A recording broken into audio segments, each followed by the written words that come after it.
Welcome, everyone, to the fifth quarter, part of our Three Browns coverage. I'm Dave DeNatale with Jay Crawford. It is a victory Monday. The Browns beat the Ravens 24-22. It wasn't easy, Jay. It wasn't pretty, but it's a win. And we like winning. We like winning better than losing. Yeah, we do. But this is beginning to feel like a broken record. We say that almost every week. It wasn't pretty, but it's a win. It was ugly. They almost let it get away. I think the only game that was a comfortable win all year was the Bengals game. Yeah. That's it. I mean, the other 6 victories, as I'm trying to process them in my head, they were all one-score games, I believe.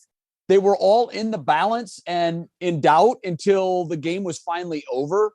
And, you know, I said this last year. I felt like the Browns were a bit of fool's gold last year. I felt like, yeah, they made the playoffs, but it was very similar last year. You remember the Cowboys game, they had to hold on for dear life. Yes. There were other games, too, that they were up big and they let get away in the second half. The disturbing trend that I'm seeing is that we play a good first half and a terrible second half. And as you know, Dino, coaches are measured by what happens in the second half, because at halftime they get to sort of, okay, we've seen some of the questions to the test. Now let's regroup and really start to coach. So how can you adjust in those 15 minutes to what the other team was doing for the first 30? And the results in the second half have been ugly this year. They really have. So 7-6, gosh, it's so much better than 6-7, because we'd be saying RIP Browns 2021, but they stay alive. I think it's important that fans sort of temper expectations. This isn't a team that's equipped to make a deep playoff run. If they get in, they'll likely be one and done. It's just, unless they find that switch and they can play like they did in the Bengals game. We've seen that the Patriots have sort of found themselves after the first 4 or 5 games. We saw the Chiefs stumble early. They've now found themselves.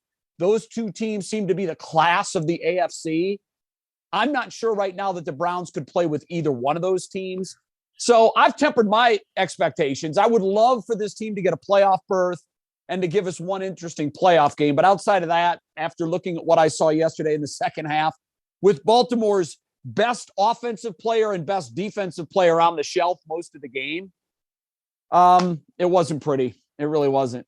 The amazing thing is, it seems like the pathway now for a playoff berth with 4 games to go might be the AFC North winning the division, because of now, we don't know about Lamar Jackson and Calais Campbell. The Bengals are struggling. Now all of a sudden the Browns are in second place. They're only a game back.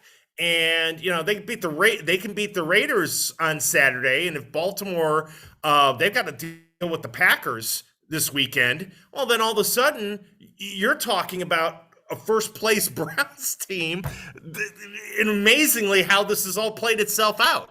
Yeah, it very well could happen. And I'll tell you why. It's because everything that the Browns needed to happen over the last 2 weeks happened. So the Ravens now all of a sudden look like they can't get out of their own way. They're 3-4 over their last 7 games after starting 5-1. The Bengals, again, if you look at the AFC North, the 3 losses suffered in the AFC North this week, the Steelers, the Bengals, and the Ravens. The Steelers were down 29-0 with 17 minutes to go and came within a drop pass of going for a tying 2-point conversion. Okay. So they almost erase a 29-point lead. The Bengals were down 20-6 with absolutely no pulse of offense for the first 51 minutes. And with 9.5 minutes to go, they found a switch and they came back, pushed overtime, and eventually took a lead in overtime before allowing the touchdown to lose. And then look at the Ravens, down 24-6. Dino, for everything I'm worth, I felt like they were going to lose that game 25-24. I texted that to a friend when the score was 24-6. It was obvious that the Browns were going through the motions, 3 and out, 3 and out, 3 and out. And something hit me when I'm watching the game. Minnesota this year has had 11 games, 12 games now of their 13 have been one-score games. 7 of them have been decided on the last play of the game. Who is Kevin Stefanski's mentor? Zimmer. And he's coaching exactly the way Zimmer's coaching in Minnesota.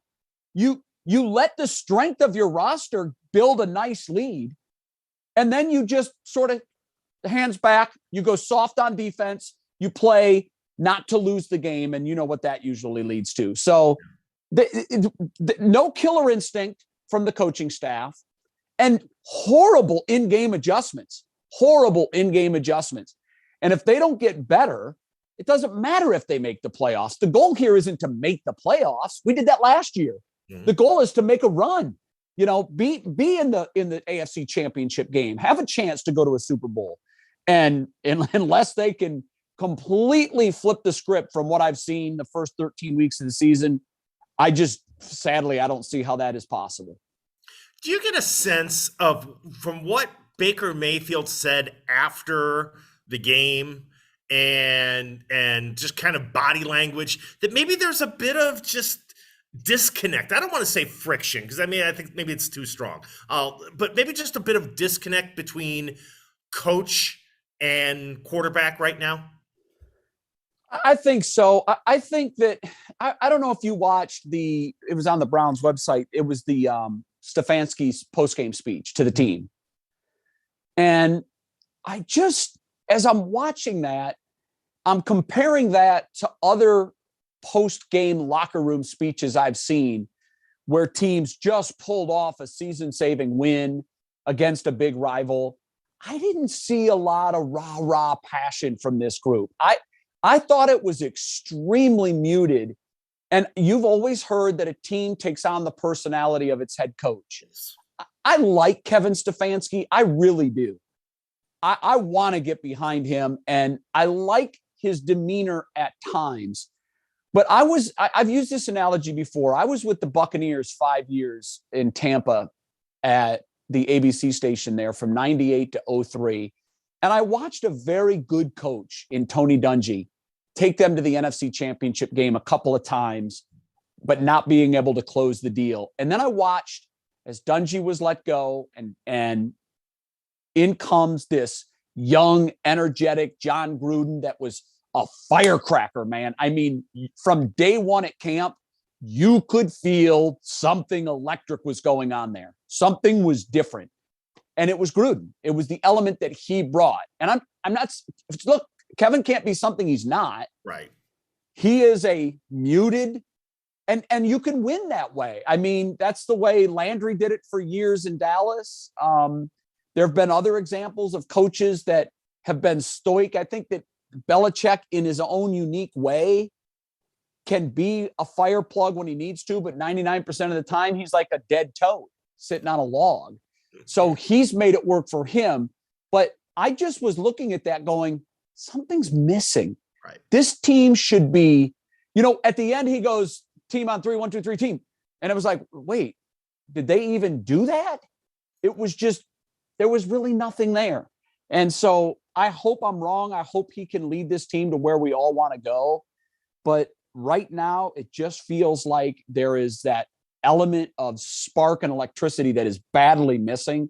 And to your point about a possible disconnect between Baker and Stefanski, if you ask Baker, I'm sure he's not a fan of the 3-yard pass. What quarterback is?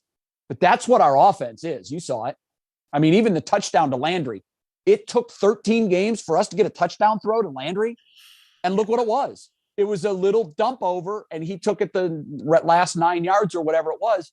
It's like, that's not what quarterbacks want to do. Quarterbacks want to go back there and survey what's going on and let it rip. And that element of the offense just isn't there. It's not. And it's troubling. So I don't know. I thought when we had all the injuries to the tight ends, I thought, okay, now we've got to open it up. Right. Did Higgins play yesterday? I saw him. I wondered that too. I saw him on a couple of third downs, and it almost felt like he was a decoy in a bunch package. But I mean, he was never he certainly was never targeted. And that's why I bring that up. I bring that up because a couple of years ago, he was Baker's favorite target. And now, Yep. for whatever reason, the coaching staff isn't telling the media, and that's fine. For whatever reason, there's a real disconnect between Higgins and the coaching staff. And so they're just not putting him in the game plan, and that's hurting this football team. Yeah. It's hurting this team. And so, as constituted, this offense is just going to be what it is. It's a very bland, 3-yard dump off pass and a cloud of dust. And I'm watching Green Bay last night, and I'm just shaking my head. I'm saying there is just no way. There is no way you're going to beat the Green Bay Packers doing that. You're not. And, for a while, the Bears were having some success. They were up 10, I believe. And next thing you know, it was 27-21 at halftime. And before you blink, it's 45-27. And that's just what this Packers team can do. And, they've got, if you look at their elements, they've got a Hall of Fame quarterback. They've got, if he continues on this trajectory, a Hall of Fame wide receiver. They've got a great running back. And that's supposed to be the pieces we had. I mean, we had Beckham and Landry. We have, the Chubb and Hunt. And Baker last season had a Pro Bowl caliber season. So we're supposed to have that team. And we're dumping it off 3 yards in a cloud of dust and trying to dink and dunk our way down the field. I could be wrong, but I think that, our season suffers a serious setback in Green Bay. And what's sad about that, Dino, is as you look at the way things have played out, we had a miserable schedule, but now the Raiders are coming off a pounding to the Chiefs. Yes. So we might be getting them at the right time. Yeah. So I think we can handle the Raiders. The Steelers and the Bengals don't scare me at all. No. They don't. I think we can play up or down to them. But the Packers scare the living daylights out of me. And if the Ravens figure it out, that's a big problem for us. Because, and I'll tell you, one of the things that really bothered me, and I don't know how the tiebreakers shake out. I don't know if it ever goes to margin of victory in the 2 games, because now we've split with the Ravens. But as I'm watching it, I'm saying they beat us by 6. I'd really like to beat them by more than that. If it ever comes down to a tiebreaker, out and you're watching the lead just evaporate. And then the onside kick, do we practice that? What was that? And so, now I'm just looking at it going, and I know I'm being awfully critical on the day after a win, but I just see a lot of smoke and a lot of fool's gold and a lot of, this team does just enough to hang on, and then they take a step backwards. Hang on, step backwards. So I don't know. I hope I'm wrong. I hope they can figure it out. I do like Stefanski. I'm not ready to say that, he's not going to be able to get it done here. But, the longer I look at the way he coaches in the second half, he's got to be better. And, he constantly says that. Of course you do. But it's too many. We've lost too many second halves this year. Yes. And that to me is an indictment of your coaching staff, because the other team, Harbaugh made adjustments. Harbaugh saw what we were doing to him offensively, saw what we were doing to him defensively, and he made adjustments. Would we have 2 first downs in the entire second half? Correct. What? Yeah. Like that's unthinkable to me after you watched what they did in the first half. So they're clearly switching to another gear and coaching to the scoreboard. Stop coaching to the scoreboard. I heard Andy Reid say one time, I play like I'm 10 down all the time. And it shows. Right. It shows. His offense is constantly in drive. Even when they're up yesterday 38-0 against the Raiders, you didn't see them go out there and waste possessions with 3 and outs. They were constantly working on things. So I wish he would have a little more Andy Reid, in terms of, the foot on the throat. And a little less Mike Zimmer. And a little less Mike Zimmer, because as I'm watching Zimmer completely collapse last Thursday against the Steelers, I'm thinking, wow, this looks a lot like what Stefanski has done. Yeah. And there's no mystery as to why. You kind of take on the characteristics of your mentor, and that's where we are. That's where we are. Jay, my friend, I always appreciate your time on Mondays on the fifth quarter, and we'll see you a little later on today on What's New, my friend. Absolutely, Dino. Thanks. All right. And thank you all for watching the fifth quarter right here on WKYC.com.